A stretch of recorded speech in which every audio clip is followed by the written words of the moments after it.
আসসালামু আলাইকুম। কেমন আছেন আপনারা সবাই? আশা করি আল্লাহ পাকের অশেষ রহমতে সবাই অনেক ভালো আছেন এবং সুস্থ আছেন। আমরাও আলহামদুলিল্লাহ ভালো আছি। আমি মিথিলা পুরো সময়টুকু জুড়ে থাকছি আপনাদের সঙ্গে। ইদানিং এত গরম পড়েছে যে গরমের মধ্যে কোনো কাজ করতেই যেন ইচ্ছে করে না বা মন বসে না। তবে ঘরের যেসব আসবাবপত্র ওগুলা যদি গরমের ভয়ে পরিষ্কার পরিচ্ছন্ন না করে ওভাবে রেখে দিই, ওটার উপরে দেখা যায় ময়লার স্তূপ জমে যায়। আর সেক্ষেত্রে কিন্তু গরমটা আরও বেশি লাগে আমার কাছে মনে হয়। তো 2 দিন ধরে শুধুমাত্র সময় বের করেছি ঘরের জিনিসপত্র পরিষ্কার করার জন্যই। যেহেতু ছেলে মেয়ে এখনও আমার ছোট ছোট, ওভাবে ঘর গুছিয়ে রাখতে পারি না, চেষ্টা করলেও হয়ে ওঠে না। তারপরেও পরিষ্কার পরিচ্ছন্নতা যতটুকু দরকার ততটুকু তো করতেই হবে। আর বিশেষ করে দেখা যায় প্রতিদিন যদি জিনিসপত্র মোছা হয় তারপরেও কোথা থেকে যে ময়লা এসে জমা হয় আর বুঝতে পারি না। তো যাই হোক, আমি আর কি 2টা দিন মিলে সমস্ত জিনিসপত্র, ছোট ছোট জিনিসপত্র কিংবা আমার ড্রয়ার, ড্রেসিং টেবিল আর ঘরে যেসব আসবাবপত্র থাকে আর কি সব কিছুই পরিষ্কার পরিচ্ছন্ন করেছি। আর এগুলা করতে কিন্তু অন্যান্য কাজের থেকে সময়টা একটু বেশি লাগে, যেহেতু একটু সময় সাপেক্ষ কাজ। আর ধীরে সুস্থে করতে হয়, যেমন তেমন করে করলে তো দেখা যাবে কি ময়লা ওভাবেই থেকে যাবে, তখন আর কি স্বস্তিও পাওয়া যাবে না। তো আমি আর কি আস্তে আস্তে করে সব কিছুই টুকটাক করে গুছিয়ে নিচ্ছি। আমার এই ড্রেসিং টেবিলটার উপরে এখন আক্রমণ একটু বেশি হয়, কারণ আমার মেয়েটা যত বড় হচ্ছে আর এই ড্রেসিং টেবিলের উপরে ওর ঝোঁকটা ততটা বাড়ছে। এখানে যেহেতু আমার সমস্ত প্রয়োজনীয় জিনিসপত্র থাকে আমার বা আমাদের, যাই হোক, তো ওর যেটা যেটা পছন্দ কিংবা আমাকে যেটা যেটা ও ব্যবহার করতে দেখে, আমি পরবর্তীতে দেখেছি ও কোন ফাঁকে যেন সেই জিনিসটাই নিয়ে নিজে নিজে ব্যবহার করা শুরু করে দেয়। তো এটা বেশ রিস্কি একটা ব্যাপার হয়ে যায়, যেহেতু বাচ্চাদের স্কিন তো একটু সেনসিটিভ, যা তা মেখে নিলে দেখা যায় অনেক সময় অনেক প্রবলেমে পড়তে হয়। তো ওর কথা চিন্তা করে আমি ড্রেসিং টেবিল থেকে অনেক কিছু ছোটোখাটো যেসব জিনিসপত্র সরিয়ে ফেলেছি। আর যেগুলো একদম নিত্য প্রয়োজনীয় এখানে না রাখলেই নয়, সবসময় হাতের কাছে থাকা দরকার, সেগুলো তো আসলে ড্রয়ারে বা অন্য কোথাও রেখে দিলে ওটা খুঁজে বের করতে করতেই দেখা যাবে সময় চলে যায়, তখন আর ওটা ইউজ করতেও আর কি মন যায় না। তো আমার যেসব ছোট ছোট জিনিসপত্র যেমন সেফটি পিন, তারপরে আমার ব্রুজ, আর যেগুলো একদম ছোট ছোট জিনিস ওগুলো আমি একদম হাইড করে ফেলেছি যাতে ওগুলাও টাচ করতে না পারে।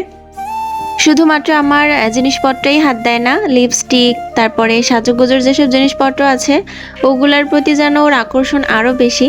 ওগুলা নিয়ে নিজে নিজে ইউজ করতে চায় বা আমাকে বলে টিপ দিয়ে দিতে, কাজল দিয়ে দিতে, লিপস্টিক দিয়ে দিতে। যদিও আমি কিন্তু এগুলো খুবই কম ব্যবহার করি, তারপরও যে কীভাবে এগুলো শিখলো আমি জানি না। আসলে মেয়েদের যেটা নেচার সেটাই তো হবে। তো মাঝে মধ্যে ওর কাণ্ড দেখে আমার হাসি পাই খুব, আমি একা একাই হাসি। আবার দেখা যায় মাঝে মধ্যে আমারও ইচ্ছে করে ওকে একটু সাজিয়ে দিই, যেহেতু মেয়ে আর আল্লাহ তাআলা আমাকে ফুটফুটে একটা মেয়ে দান করেছেন আলহামদুলিল্লাহ। তো ওকে সবসময় সাজিয়ে গুছিয়ে রাখতে আমার নিজেরও অনেক বেশি ভালো লাগে। ঘরের অন্যান্য জিনিসপত্রের থেকে আমার কাছে মনে হয় কাপড়ই যেন বেশি এলোমেলো হয়। একটা কাপড় বের করতে গেলে দেখা যায় ড্রয়ারের অন্য একটা কাপড়ের ভাঁজ ভেঙে যায় বা উল্টোপাল্টা হয়ে যায়। তো ছেলেমেয়ের কাপড় চোপড় আরও বেশি এলোমেলো হয়, কারণ ওদের কাপড় বারবার চেঞ্জ করা লাগে, বারবার পরানো লাগে, সেজন্য বারবার কাপড় চোপড় বেরও করা লাগে। তো ওদের কাপড় চোপড় গুছিয়ে নিয়েছি, আর যেগুলো এখন আর ব্যবহার করে না, ছোট হয়ে গিয়েছে, ওই কাপড়গুলো আলাদা করে রেখে দিয়েছি, ওগুলো কাউকে দিয়ে দিব।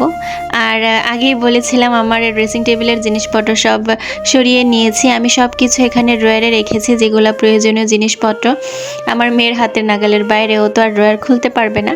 তো সব কিছু আর কি টুকটাক করে গুছিয়ে নিয়েছি। প্রতিদিন দেখা যায় আমি ছোট ছোট করে ভিডিওগুলা করে রাখি আপনাদের জন্য, যা যা কাজ করি, আমার সংসারে যেসব টুকটাক কাজকর্ম আছে, ছেলে মেয়েকে নিয়ে যেভাবে দিন কাটাই, সবই যতটুকু পারি ভিডিও করে রাখি। সেই ভিডিওগুলা আমার এডিটিং করতেও খুব বেশি একটা সমস্যা হয় না, ঝামেলা হয় না। কিন্তু ভিডিওতে ভয়েস দেওয়া আমার জন্য একটা মহাযুদ্ধের ব্যাপার হয়ে যায়। দেখা যায় আমি সারাদিনই কিন্তু এই যে দেখছেন কাজ করছি এটা ওটা, আমি কিন্তু সারাদিনই কোনো না কোনো কাজে ব্যস্ত থাকি, এটা করা ওটা করা, এটা বানানো ওটা বানানো। আর ছেলে মেয়ে তো আছে, ওদের পেছনে তো আরও বেশি আমার সময় চলে যায়, ওদেরকে খাওয়ানো, গোসল করানো, ওদের টেক কেয়ার করা। তো সব মিলিয়ে আমি সারাদিন অনেক বেশি পরিশ্রমের মধ্যে থাকি। আর এখন আমার নতুন আরও একটা কাজ যোগ হয়েছে, যারা আমার ভিডিও রেগুলার দেখেন তারা তো জানেন আমি নতুন ফ্রিল্যান্সিংয়ের একটা কোর্স করা শুরু করেছি। তো ওখানে আমাকে সময় দিতে হয় 2টা থেকে প্রায় 5:30 পর্যন্ত। তো ওখানে দেখা যায় লম্বা একটা সময় চলে যায়, ওখানেও কিন্তু বেশ একটা কি বলে একটা খাটনির ব্যাপার থাকে। তো এই সারাদিনের পরিশ্রমের পর রাতে যদিও আমি ভিডিও এডিটিং করি, আমি আর ভয়েস দিতে পারি না, অনেক বেশি কষ্ট হয়ে যায়, যার জন্য মাঝে মধ্যেই ইরেগুলার হয়ে যায়, আপনারা বুঝতে পারেন। তো আসলে যারা ভিডিও বানায় তারা জানে যে একটা ভিডিও এডিটিং করা, একটা ভিডিওর পেছনে ভয়েস দেওয়া মানুষের কত একটা বড় সংগ্রামের ব্যাপার। তো যাই হোক, আপনাদের সাথে আর কি ছোট্ট ব্যাপারটা শেয়ার করলাম। আবারও আজ আমরা 4 জনে মিলে একটু বাইরে বের হয়েছি। যদিও অনেক গরম পড়েছে, তবে সন্ধ্যার সময়টা বাইকে করে ঘুরতে কিন্তু বেশ ভালোই লাগে, সুন্দর একটা বাতাস এসে গায়ে লাগে। তো আমরা 4 জনে মিলে প্রায়ই দেখা যায় সুযোগ পেলেই বাইক নিয়ে বের হয়ে পড়ি। আর আমার তো বাইকে করে ঘুরে বেড়াতে অনেক বেশি ভালো লাগে, সেটা সানের আব্বু জানে। তো উনি যখনই সময় পান আমাদেরকে নিয়ে বের হয়ে যান। আগে তো প্রায় প্রতিদিনই বের হতাম, এখন আর ওভাবে সময় করে উঠতে পারে না, এজন্য আর কি আমাদের ওভাবে বাইরেও নিয়ে যায় না। তবে যদি সুযোগ পাই, যদিও সময় পাই, তাহলে অবশ্যই বাইরে নিয়ে যাই, আমাদের পছন্দের যেসব খাবার দাবার আছে খাওয়াই। তো সারাদিনের ক্লান্তির শেষে যদি দেখা যায় 4 জনে মিলে বা পরিবারের সদস্যরা মিলে যদি একটু নিজেদের মতো করে সময় কাটানো যায়, তাহলে কিন্তু ক্লান্তিগুলো কোথায় যে হারিয়ে যায় এটা আর বোঝা যায় না। তো ছেলে মেয়েকে নিয়ে দেখা যায় আমরা খুব সুন্দর একটা সময় কাটাই মাঝে মধ্যে। তো আমাদের ঝিনাইদহ শহরে যেহেতু ওভাবে ঘোরার মতো বা দেখার মতো সেরকম কিছু নেই, তো সবাই দেখা যায় সন্ধ্যা হলেই হয় শিল্পকলার পেছনে যে বাংলোটা আছে, মানে দেবদারু এভিনিউ, ওখানে যায়, না হলে এই যে সবথেকে বেশি জনবহুল যেই এরিয়াটা আমাদের, সেটা হচ্ছে শহীদ মিনার। বেশিরভাগ লোকই এই শহীদ মিনারেই আসে। আর আমাদের ঝিনাইদহ সদরটা ইদানিং এত সুন্দরভাবে লাইটিং করে রাখে, যেটা না বললেই না, সন্ধ্যার সময়টা একদম চকচকে হয়ে ওঠে।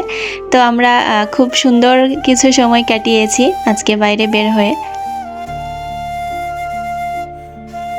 যারা এখনো পর্যন্ত আমার ভিডিওটা দেখছেন, তাদের কাছে যদি আমার আজকের ভিডিওটা ভালো লেগে থাকে, তাহলে প্লিজ একটা লাইক দিতে ভুলবেন না, সেই সাথে আমার চ্যানেলটিকে সাবস্ক্রাইব করে আমার পাশেই থাকবেন। আর এই ধরনের ভিডিও যদি আপনাদের ভালো লাগে বা পছন্দ হয়ে থাকে, আমাকে কিন্তু অবশ্যই কমেন্ট করে জানাবেন, কারণ আপনাদের কমেন্ট পড়তে আমার যেমন ভালো লাগে, তেমন আপনাদের কমেন্ট কিন্তু আমাকে অনেক বেশি উৎসাহিত করে। আজ তাহলে এই পর্যন্তই, বিদায় নিয়ে নিচ্ছি আপনাদের কাছ থেকে। সবাই ভালো থাকবেন, নতুন কোনো ভিডিও নিয়ে আবারও হাজির হয়ে যাব। আল্লাহ হাফেজ, আসসালামু আলাইকুম।